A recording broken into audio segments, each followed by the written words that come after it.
winter. As much as most of us hate it, there's nothing we can do to stop it from approaching. Yet, there's something so mesmerizing and horrifying about this time of year, especially when you're surrounded by the wilderness like I am right now. I mean, the forest is already scary enough, but when you take into consideration the freezing temperatures as well as the dwindling food sources causing animals to starve, that's when the winter and the forest become a deadly combination. But some people believe that there's something even more dangerous we should fear during this time of year. They believe we should fear the Wendigo the most. The Wendigo is an evil spirit that will take over someone's body, usually after they commit cannibalism for one reason or another. And once someone does become a Wendigo, there's nothing they can do to satisfy the never-ending hunger they feel towards eating humans. The legend of the Wendigo has been shared among generations among the Algonquian-speaking tribes.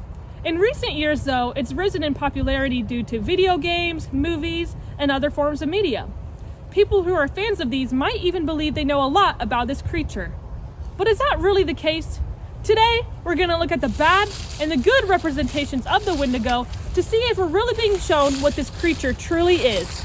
And there's no better place to start with the popular video game of Until Dawn. No. I don't want to do this. I want to go back. Oh, no. Oh, my God. See, I knew it. So! Break me off a piece of that, Kit Kat bar.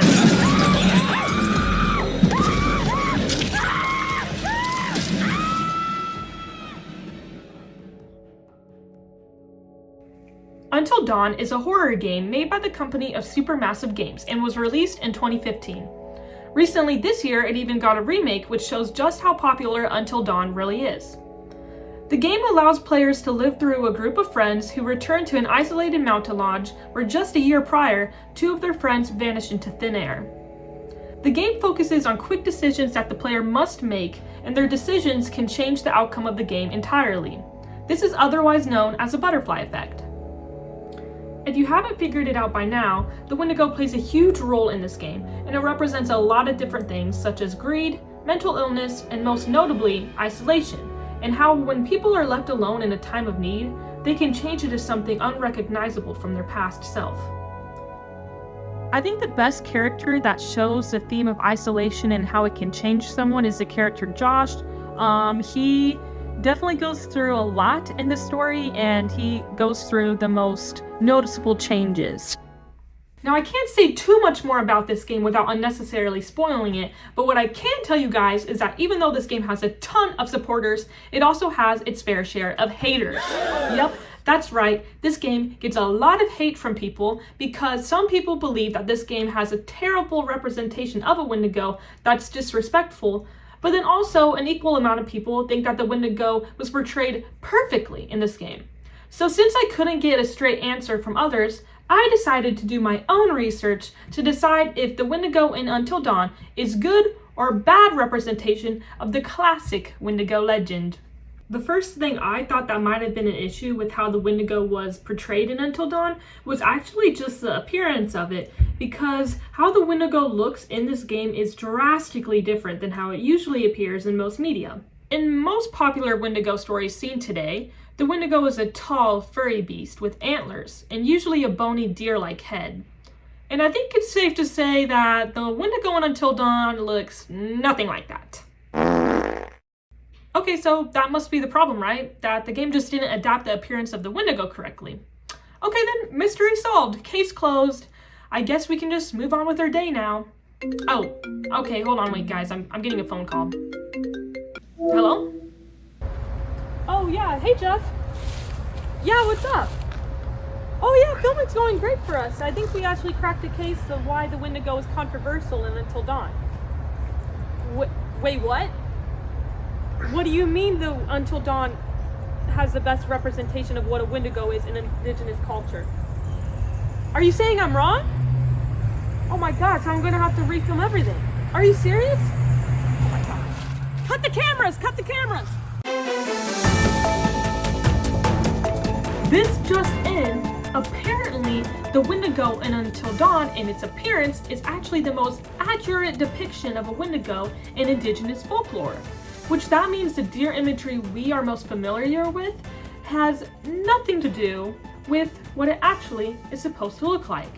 So I think the next step from here is to take a little pause from Until Dawn, and we should figure out where this deer imagery even came from and why some people consider it a problem. So let's get right into it.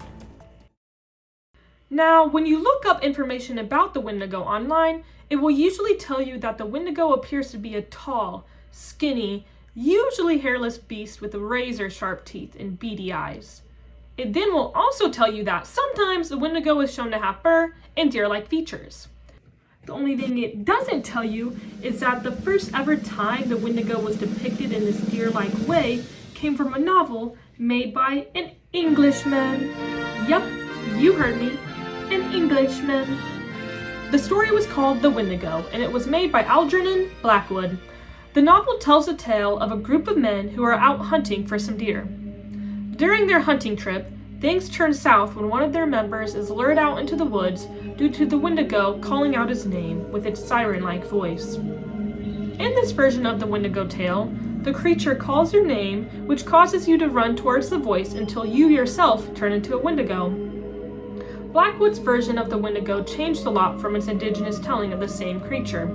The siren-like voice, as well as people transforming into the Wendigo just by running, has never appeared in the Wendigo tales until Blackwood. The publicizing of this novel caused people to start viewing the Wendigo in this deer-like manner, which is kind of odd because the book actually didn't really go into a lot of detail of the appearance of the Wendigo.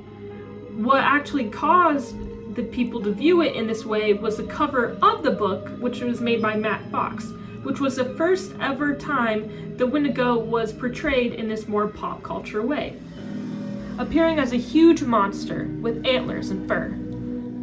The only similarity between this version and the original is its large, sunken-in eyes and its sharp, dagger-like teeth. Some people view that the changes of appearance of the Wendigo is completely okay. Folklore gets changed and adapted over time, and the Wendigo story is not immune to this. Some people also feel like Blackwood's adaptation of the Wendigo tale is not offensive because he changed the appearance and behavior of the Wendigo to better match his theme of story, which is how even the most refined people can go back to their animalistic ways and be controlled by nature in certain circumstances.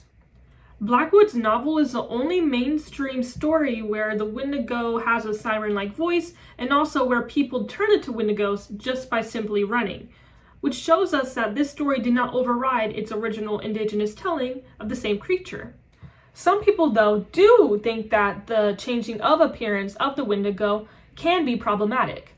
This is because people portraying the Wendigo as more deer and animalistic is supposed to represent the wrath of nature and how dangerous and scary it can be. This somewhat goes against indigenous perspective and beliefs of nature being equal to people as well as connected to us, and not something to be scared of. It's something to respect and honor. Basil H. Johnston, a Native American author, wrote a book, The Manitus, where he describes the Wendigo as gaunt to the point of emaciation, its desiccated skin pulled tightly over its bones, with its bones pushing out over its skin, its complexion the ash gray of death, and its eyes pushed back deep into the sockets. The Wendigo looked like a gaunt skeleton, recently disinterred from the grave. What lips it had were tattered and bloody, unclean and suffering from suppurations of the flesh. The Wendigo gave off a strange and eerie odor of decay and decomposition, of the death and corruption. The whole point of a Wendigo looking like this is because it's supposed to show how these creatures are so detached from human society and the world in general because of their greedy actions they decided to commit. And I feel like the original appearance shows this theme a lot better than the more modern appearance of the Wendigo. Just because a deer or a moose-like creature represents the wilderness more easily, while the original appearance more easily expresses greed and how it can consume someone, causing their humanity to completely disappear. So now that we discussed the origin of the deer-like Wendigo and also how both different versions of the Wendigo can represent different things, I think it's now time to go back to discussing Until Dawn, which I think it's safe to say that Until Dawn did a great job of representing the Wendigo due to it, one, it being most accurate to indigenous tellings of the story, and also how the Wendigo appearance represents what the story is trying to tell, which is, again, greed and isolation and how it kind of affects you as a person and change you to be unrecognizable. So if the appearance of the Wendigo was done well in the game, what else could be the problem with how the Wendigo was adapted? Well, the only other thing I could find that people had a problem with is how throughout the story, the characters kept on saying the Wendigo's name. If you don't know, saying the name Wendigo can be considered taboo in some indigenous culture because saying its name could possibly call over the Wendigo to your location and it will start to wreak havoc around you.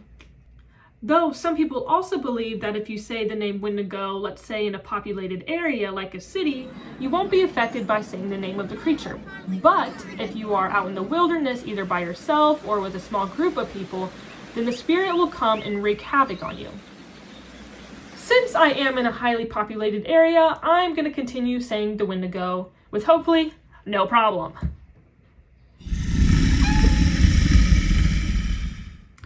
So back to the reason why some people think this is offensive is because of the fact that the characters are saying the Wendigo's name in the first place. The people who don't think this is offensive believe this because yes, the characters are saying Wendigo, but in return, the Wendigo is literally out killing them. Another fun thing about this is that you can see right when the characters find out what is chasing them and they do start saying Wendigo, the activity of this creature actually rises. The Wendigo isn't really shown in the story too much until the characters start saying Wendigo a lot. Who knows, maybe the Wendigos are more vicious because of them saying its name, which shows us just how accurate this game is to the actual legend of the Wendigo. So the appearance of the Wendigo and then again the characters saying Wendigo over and over again were really the only two issues I found that people had with the game and how the Wendigo was portrayed. But just because the Wendigo was portrayed really well in this game doesn't mean it has perfect representation. Some people think more indigenous people should have made an appearance in the game due to their culture and beliefs playing a huge part in this game. Other people aren't offended by having no indigenous people in the main cast because none of the cast knew anything about indigenous creatures or objects they came across. That is until the flamethrower guy was introduced. For those who haven't played the game, the flamethrower guy, also known as Jack Fiddler, plays a huge role in the progression of the story because he's the one who informs the kids on what is attacking them, tells them how people become Wendigos, and last but not least, how to kill Wendigos. This character is white, and he probably could have been played by an indigenous actor, so I can see why people might think this is wrong.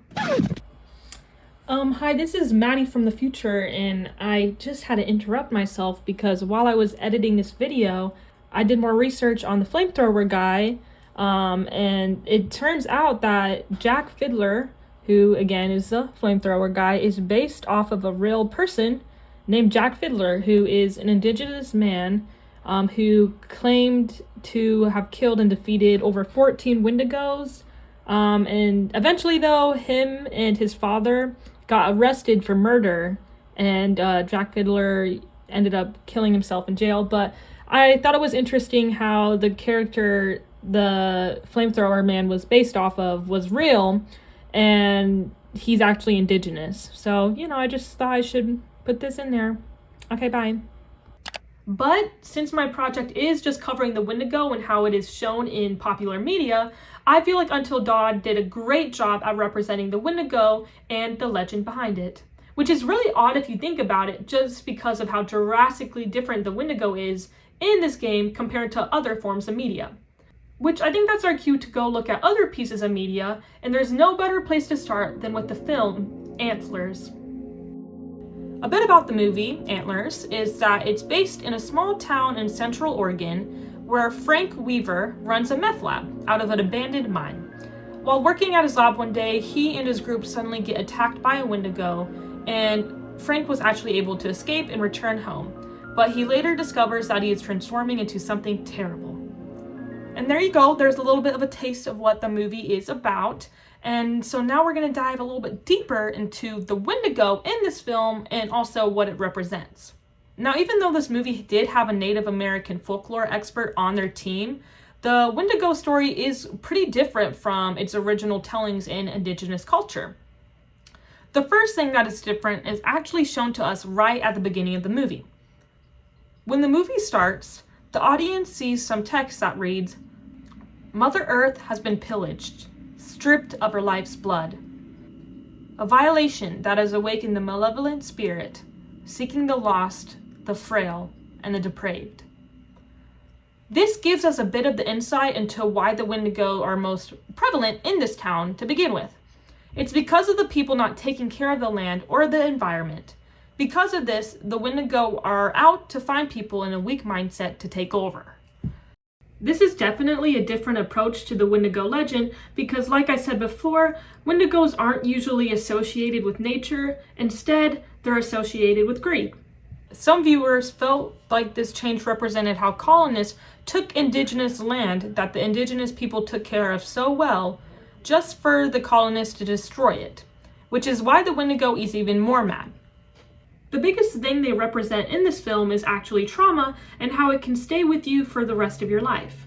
Frank Weaver, the man who is turning into a Wendigo, actually has 2 sons, and even though he has children, he isn't really considered to be a father due to the fact of how he is neglecting his children or physically and mentally abusing them.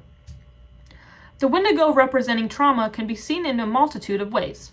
The first one being the father of the 2 sons becoming a Wendigo. He himself is literally turning into a monster, which is how his kids already view him in the first place, as a monster. Another way that it shows this is that to start the transformation of someone turning into a Wendigo is by getting hurt by one in the first place. When we meet the 2 sons, the younger son is actually turning into a Wendigo just like his father. This can possibly represent how trauma can be passed on for generations and how it can usually affect you in a negative way. Once you turn into a Wendigo, there's nothing you can do to turn back into a human, which could also represent how hard it is to break the cycle of generational trauma. Lastly, at the end of the movie, the eldest son of Frank Weaver is seen having black goo dripping from his mouth, which is a sign of turning into a Wendigo. Even though the boy never got physically hurt by his Wendigo father, he was hurt mentally from the situation of living in an abusive household and dealing with his father, which will likely affect him for the rest of his life. This portrayal of the Wendigo is no doubt different from the original, but there are some similarities between the two. The first one being to completely change into a Wendigo, you must eat the flesh of another human being. Once you do turn into a Wendigo, you're consumed by a never-ending feeling of hunger, and the more you eat people, the larger and more stronger that feeling gets. One thing I find really interesting is that all of the variations of the Wendigo stories, including this one, always includes how terrible the creature smells. The appearance of the Wendigo is, safe to say, nothing like its original, but I can't help but think it looks pretty cool. The Wendigo in the film is a deer-like creature, but it wears the face of the person it once was like a mask. Which I feel like the appearance of the Wendigo in this film can represent how people who are abusing their loved ones, family members, or friends, they look normal on the outside, but inside they are hiding many secrets of them abusing their loved ones in the first place. That pretty much sums up Antlers as a movie, at least the Wendigo aspect of it. And now it's time to dive in why people might find this movie controversial. Some people do find this movie a little offensive because it kind of strays away from the original tale of the Wendigo. And because of this, they won't even give this film a chance by watching it. Which, if people continue to have this mindset, it could become a problem. It's important to remember that stories do change over time, and that's okay, as long as, of course, you do it in a respectful way. Even the first ever published book on this folklore, The Wendigo by Blackwood, is a great story, and it's pretty different from its origin in indigenous folklore. The fun thing about all 3 stories I covered is that even though they all involve Wendigos, they are all stories about different things. Until Dawn is more similar to the original telling of the legends of the Wendigo, where the creature represents greed and how it can change you as a person. The Wendigo Blackwood shows us is how no one is immune to how nature can change you, and we all are capable of going back to our animalistic ways. And lastly, Antlers, showing us just how easily trauma can be passed on to others, and how it can stay with us for the rest of our lives. What I think we should take away from all these different versions of the Wendigo is that we shouldn't automatically assume that just because a tale is different from its origins automatically makes it a bad and distasteful adaptation. Stories can change due to the world changing and different problems needing to be shared and addressed in this form of storytelling. For example, the Wendigos getting mad at the destruction of the forest and antlers was not in the original tale at all. So even though that this story is different from its original tale, it still represents a good message that could possibly even help spread awareness about Indigenous culture and history. We should try to not just automatically assume a different telling of a classic folklore is bad. Because if you choose to not listen to new tellings of stories, you could be possibly missing out on hearing about modern issues and current cultural problems that we are all facing together. And the only way we can learn about these issues, and one day even solve these issues, is to listen to one another, even if that's listening through storytelling.